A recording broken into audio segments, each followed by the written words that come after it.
Leadership Thread with Dr. Peggy Polonis. And now, Dr. Peggy Polonis.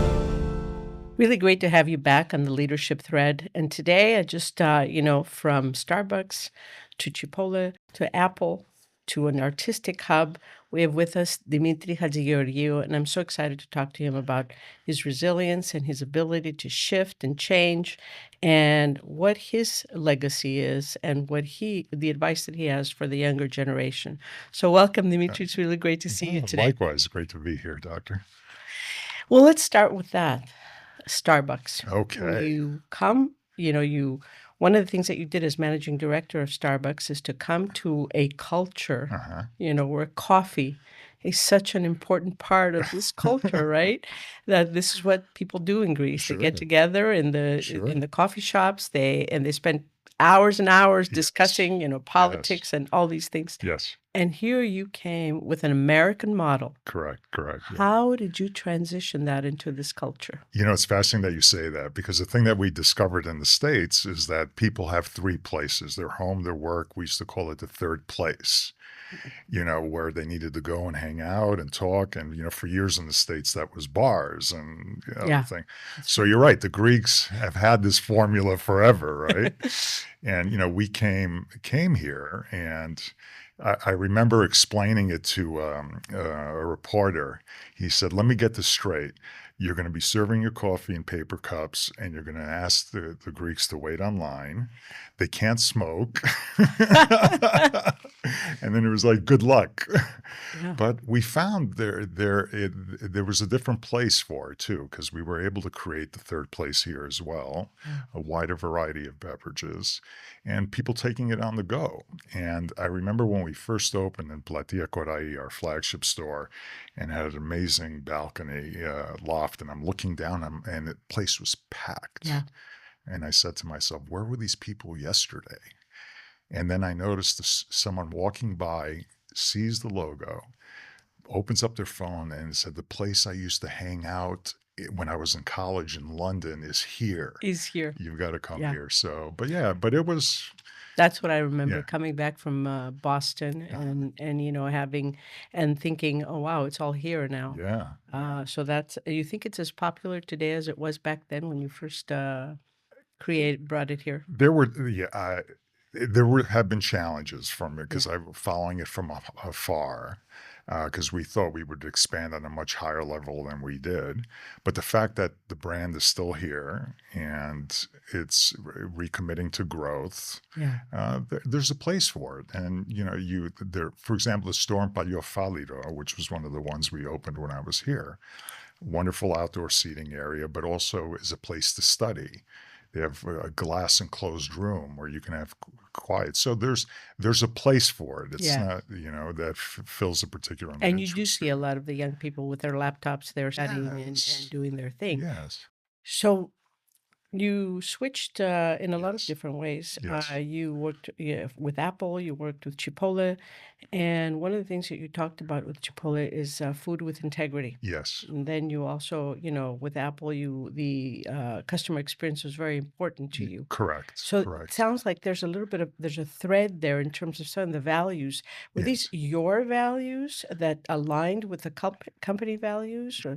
Sure. It's very interesting that you say that, and very much so.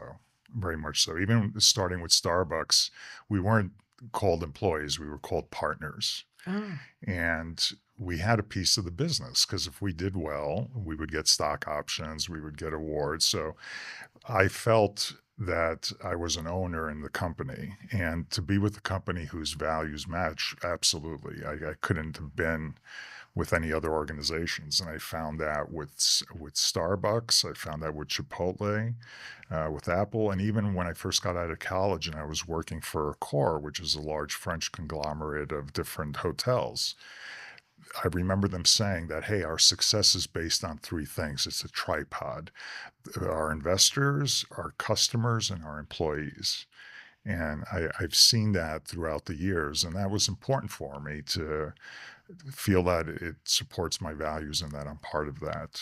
And you really felt like you contributed to that vision, and you were part of that. Yeah, yeah. It's, for me, because serving a cup of coffee is an amazing thing. And you see your regular customers every day and you create that relationship. And I was lucky that when I started with Starbucks, I got hired as a management trainee and as an assistant. And I was in my 30s. And I remember telling my parents, I'm working for this company and I'm going to be serving coffee for a year and a half, 2 years in my own coffee shop. And I'm like, what's wrong with you? You went to Ivy League school and now you're serving coffee. And then it fast forwarded when we did the grand opening in Athens, and I had given my mom my business card that said general manager. She was going around the grand opening, said, my son's the general manager. I'm like, remember when you said, When you said that, yeah. yes. And then you moved to creating community Mhm. in Minneapolis, Yes. an artistic hub. Can Yes. you tell us about that? Yeah, it was fascinating. It was when I was with Chipotle, and I'm a public radio fan, and one of my stores was in downtown St. Paul, Yeah. and I'm listening to public radio, and it said, "Hey, there's this neighborhood called Payne Phelan neighborhood, Payne Avenue, and it used to be a self-contained community in St. Paul, wonderful thoroughfare, kind of like Steinway Street in the U.S. in New York, but that had fallen on hard times. Yeah. And I'm like, let me go take a look. And I just drove there. It was close by, and then the corner building, abandoned, bank owned, Oh, and I'm like, this might make a good coffee shop here. And this is after I'd left Starbucks. So I found these incredible young men who rented the space, and I bought the space with my brother, and we renovated it and we made it ready for tenants. And I love old buildings. I love history. I love to be able to. And this was an 100-year-old building that had fallen on hard times, but had good bones. So we restored it, and I'm like, this could be fun here. And there were some really great restaurants on the hub, on the avenue, and we saw a couple of other buildings that we purchased, and one of them was an old Woolworths, so big open space. And we hosted an art event there once, and said, hey, this could be something special here. So we created a kind of an incubator for artists where they can do their work in their studio, but also display their work and have different events. And it was very fulfilling to see. how long did that take to do all that? It's probably been, I'm not good with years, but about 6, 7 years at least, that, And in that whole you went from major corporations, yes, right? yes, Had their line of management yes, to really hands-on and by being, myself.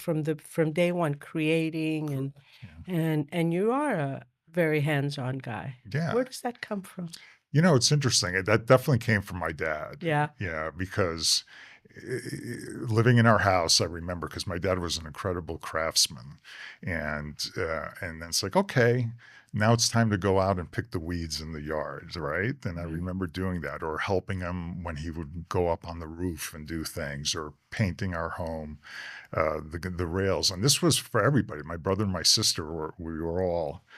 And then there was an incredible attention to detail with my dad too. It had to be Okay. just right. Okay. Uh, Very perfectionist. yeah, yeah. So I Fantastic, yeah. learned that from an early age.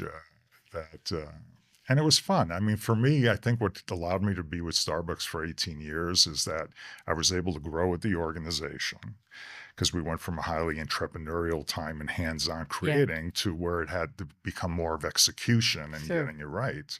Yeah. And I remember one of my store managers when I was visiting, and this was about halfway into my career, and he says, Dimitri, he goes, what's special about your management is that you're old school and you're new school at the same time. Oh, that's interesting. And I'm like, wow, what Wow. a compliment, so yeah. So, but it does go back to my dad and my mom, and Now I know that there have been some also challenging times correct. Yeah. in your life. And, of course, who doesn't have challenging Yes. times, right? The question is how much of that are you really willing to look at and Hmm. change, deal with, and what do you do with it? Sure. Sure. Can you tell us about that? Yeah, because definitely along the way, Yeah. I had mental health issues. And for years, I wasn't quite sure what was happening to me, that I'd fall into depressions and lower energy and everything, and things that went with it, and anxiety as well. And things came to a head for me when I was here in Greece, opening the Greece and Cyprus market, where my dad died, and the pressures of opening all the stores and heading up a business, and it created a whole series of events. And that's when I hit a wall. And luckily, I was able to find a wonderful psychologist slash psychiatrist here. And it was the first time I had been prescribed medication. And I was able to do sessions with different folks and realize that, hey, I've got an issue here that I need to take care of.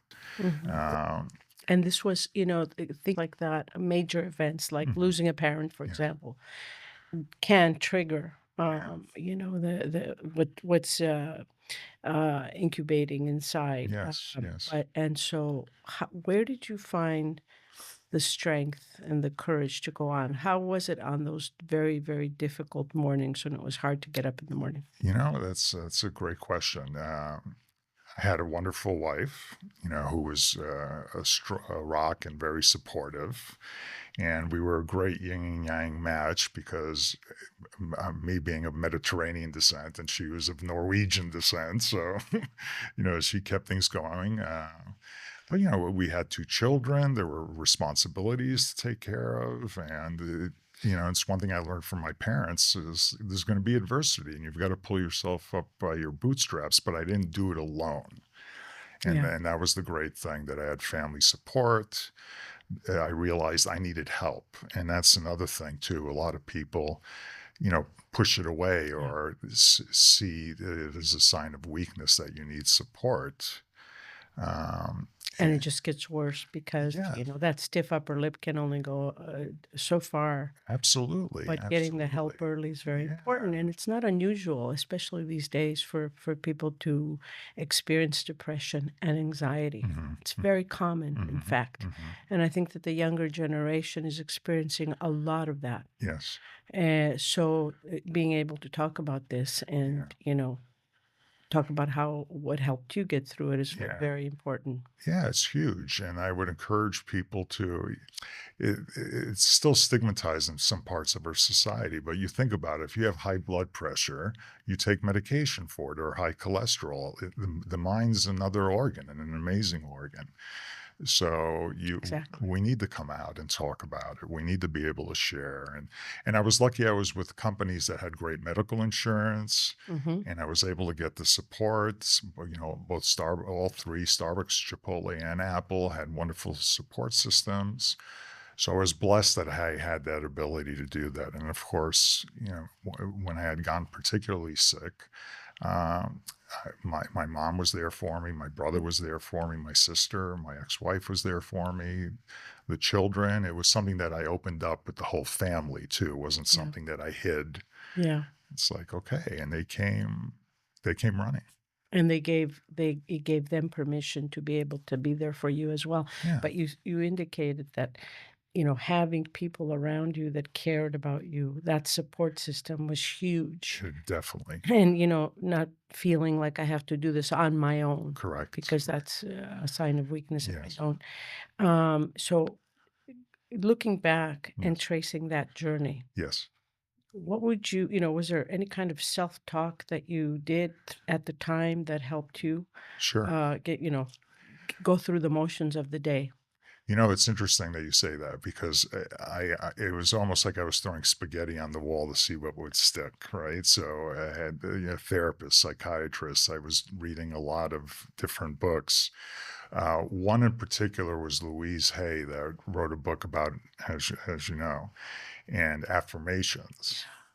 and looking at myself in the mirror and saying, because there were times that I doubted myself. Sure. There were times where, because especially like when I had gone to Greece or came back to the States as a regional director, it was a lot of responsibility and big positions. And I'm like, there was a little bit of imposter syndrome where I would look at myself and say, am I really here? Can I really do this job? But Yeah. I remember looking at myself in the mirror and saying, and I still do this, I write these affirmations. I am wonderful and I love myself. Today's going to be another amazing day. Everything's working out for my highest good. Whatever I need to know is revealed to me. Whatever I need comes to me. All is well in my world. Yeah. And my faith was the other thing. I remember when I was leaving home, when you talked about facing the day and going to the Starbucks headquarters in Athens, I would stop at the church when things were bad, pray, Light light a a candle. candle, and then go to work.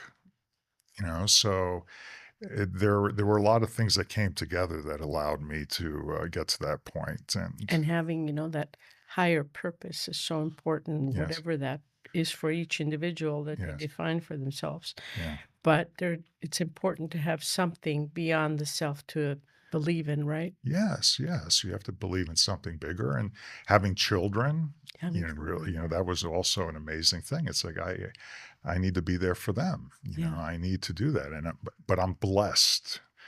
That's the other thing. I journal every day in the morning, and one of the I start off with a little section on religious study where I do different things, but then I write down all the things that I'm grateful for. And I found that gratitude was another thing to realize, the parents I had, the education I had, being born in the States, the wife I had, the children. Yeah, I'm blessed. A lot of things together in Yes, your life. yes, Now you're the firstborn? correct. Yes. Yeah. Okay. So what was that like, having Oh, two yeah. younger siblings and, you kind of leading the way in many ways? Well, I led the way and I also hit the wall a lot of times. Okay. So, It's okay. but it's funny that we talk about that now with the kids that I use the term, I don't know if I'm being, and not being modest, but I'm like, I was the tip of the spear. And, there were times it was tough being the firstborn, and there were a lot of expectations that came with that. And, my parents, because of the sacrifices they made and put us in private schools in the 70s in New York, which, wasn't a very good time to be in public schools. We were in private schools. But I remember coming home with my report card and being afraid because we would go through it line by line with Yeah. my dad. Yeah. And, it's like, okay, you have this incredible experience. You've got to do your part and study and work hard. And luckily I loved to read and I was very curious. But then, You potentially went to Cornell.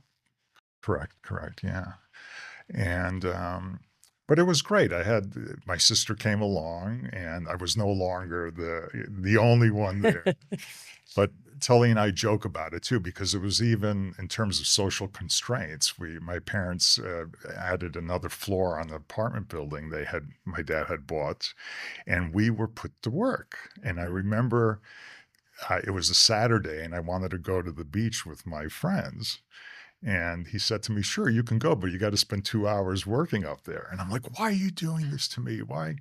And it was the first time I saw my dad break down because his father had died when he was an infant. And he said, "You're lucky to have a dad like me." And what we've done, and to this day, I remember it. By the time Telly came along, where I had curfews at midnight, my younger brother, Telly would go out all night, show up in the morning, no problem. So, but we all learned from each other. And it was great that when you look at even our time in high school, where I was able to be in the student council and to be a prefect and to see my sister doing the same thing after I went to college, and my brother Telly, doing things as well. And it was You nice kind to of see that followed. continuity of, and they took it even to higher levels. Like when I was president of the student council, I would throw disco dances, Yeah. which were big in the auditorium of the school. when Telly got to that level, he hired out a club at the Intercontinental Hotel, charged people to come in and fed them a spaghetti dinner. And I'm like, okay, that's definitely quite the improvement from what I had done. Yeah, So, yeah. yeah. Back to your childhood, Mhm. and all the changes, and obviously resilience, is the name of the game. And Yes. through the struggles, I think at some point you mentioned you think you might have had ADHD, Yes. and that's, something very common these days. But at the Yes. time, it wasn't Correct. something that people were really aware of. What would you say was that golden thread that, permeated everything in your life, those values that you never ever compromised on? Yes. Yes.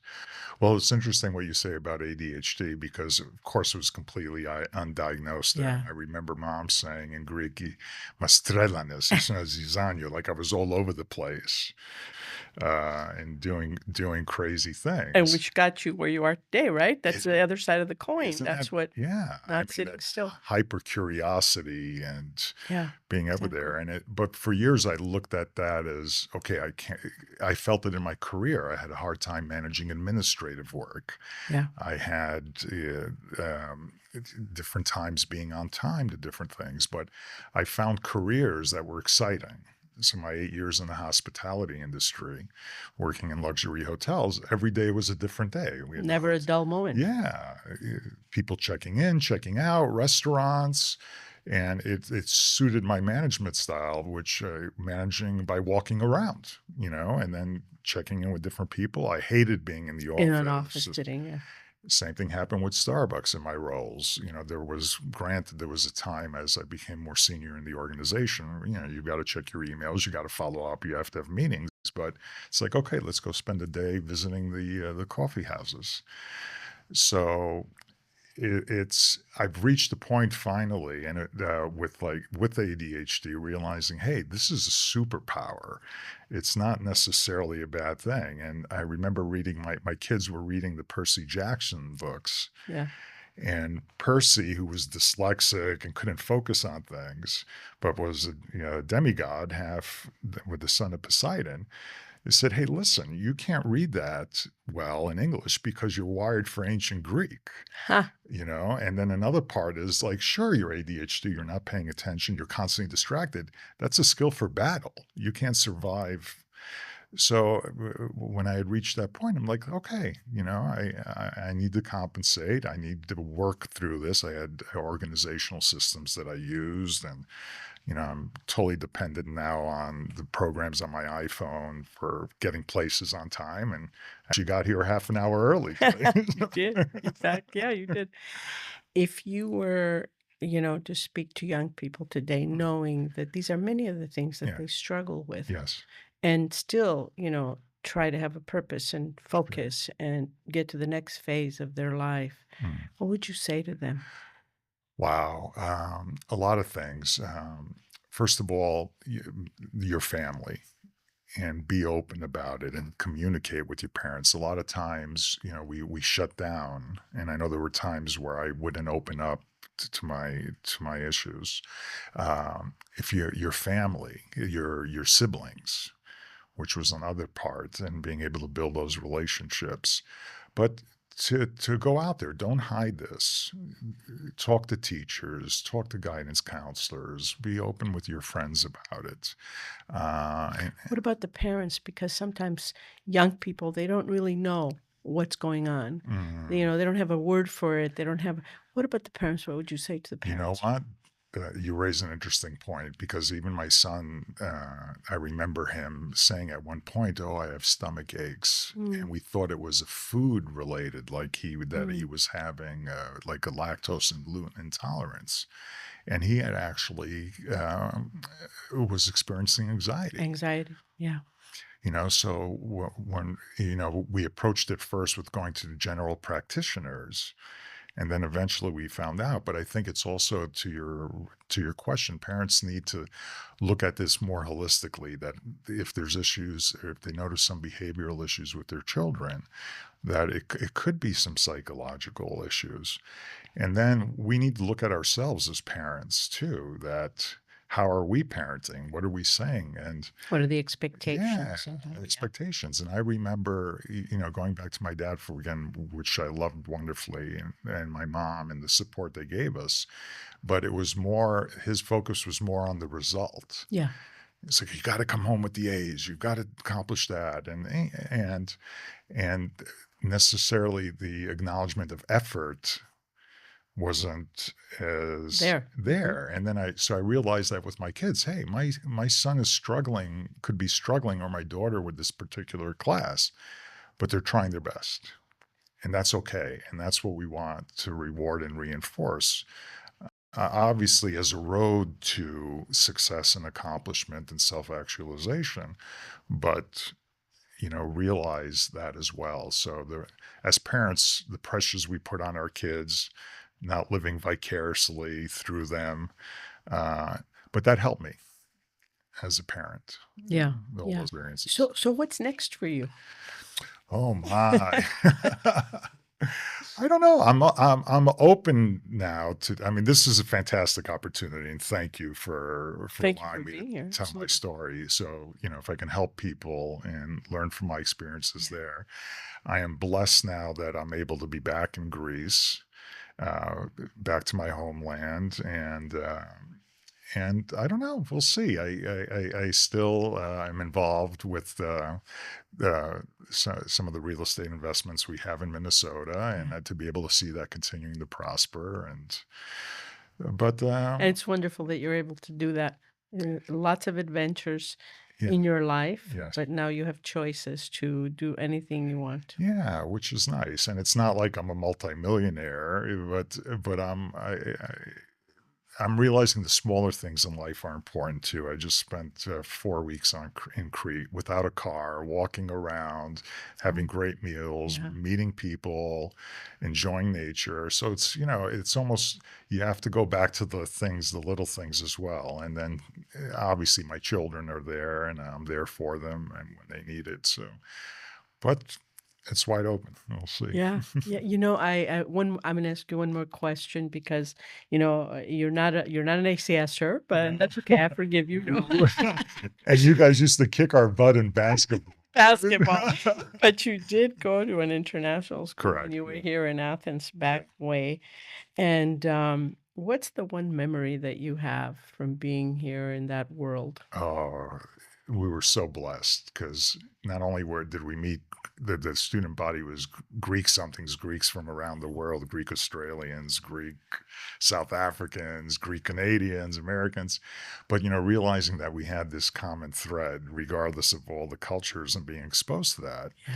And we had multiple cultures at the school itself. So for me, when we left New York and came to Greece was a pivotal time in my development and for my siblings. And we loved being here. And I don't think I would have been able to have been chosen to come back to Greece with Starbucks had I not had this experience. So, I remember the t-shirt, we had a t-shirt that said, "I'm not a tourist, I live here," So we played both sides of the coins. We were Americans when we wanted to be, That's we were right. Greeks when we wanted to be. That's So, right. That's right.